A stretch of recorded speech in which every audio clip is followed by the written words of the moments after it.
Sa isang liblib na baryo na tinatawag na Madarang, may mga kwentong hindi isinusulat, mga lihim na hindi dapat malaman at mga katotohanang mas mabigat pa sa kamatayan. Dito, hindi lahat ng inililibing ay nananatiling buo at hindi lahat ng kinakain ay dapat kainin. Ito ang kwento ng isang dalagang nakakita ng katotohanang mas gugustuhin mong hindi mo nalaman.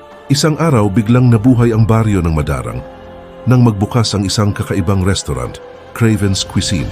Sa unang linggo pa lang, dagsa na agad ang tao. Grabe pare, hindi ko alam kung anong karne ito pero ang lambot. Parang natutunaw sa bibig, hindi ordinaryo. Sabi ng may-ari sina Mr. at Mrs. Craven, imported daw ang karne nila. Ngunit ang recipe, ising lihim at ang chef, isang misteryosong lalaki. Sinasabing nalibot na niya ang buong mundo. Ngunit walang nakakaalam ng tunay niyang pangalan. Si Jenny, isa sa mga bagong staff. Masipag, tahimik at desperadong magkaroon ng trabaho. Sa wakas, makakatulong na ako kina nanay at tatay. Hindi niya alam na ang trabahong iyon ang magbabago sa buhay niya. Sa tapat ng Craven's Cuisine, nakatayo ang isang lumang punerarya, Punerarya Cabrero.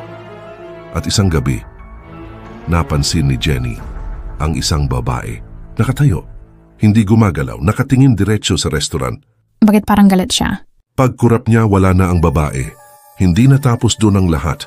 Sa gabi, napapanaginipan na ni Jenny ang babae. Isang panaginip na paulit-ulit.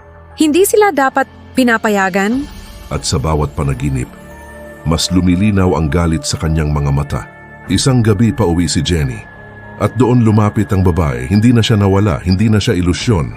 Sinusunog na sa impyerno ang kaluluwa ng mga amo mo. Ano? Bakit? Dahil ang kinakain ninyo ay hindi karne ng hayop, kundi karne ng tao. Bago pa makapagtanong si Jenny, tumunog ang cellphone niya. Jenny, wala na ang tatay mo. At sa isang iglap, nakalimutan niya ang babae. Ngunit hindi siya nakalimutan ng katotohanan. Sa mismong punerarya sa tapat ng restaurant, dinala ang bangkay ng kanyang ama. Bakit parang pumayat siya? May mali. Ramdam niya. At pagsapit ng hating gabi, binuksan niya ang kabaong. At doon tumigil ang mundo niya. Ang katawan ng kanyang ama ay may mga hiwa, mga tapyas parang kinunan. At muli, lumitaw ang babae. Sino ka? Ano ang nangyayari? Sinabi ko na sa'yo, kinukuha nila ang laman ng mga bangkay. Kapag walang tumutubos, ginagamit nila. Kapag kulang, kumukuha sila. Hindi na nanahimik si Jenny. Kasama ang kanyang pamilya, isinumbong nila ang lahat. At nang mag-imbestiga ang mga autoridad, lumabas ang bangungot na katotohanan. Ang Craven's Cuisine ay bumibili ng laman ng tao mula sa punerarya.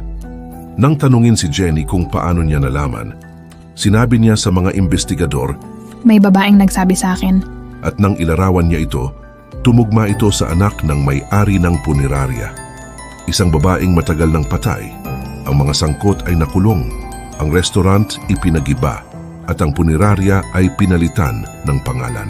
Punerarya Celestina. Sa pangalan ng babaeng unang naging biktima. Ngunit si Jenny, hindi niya isinara ang kanyang third eye.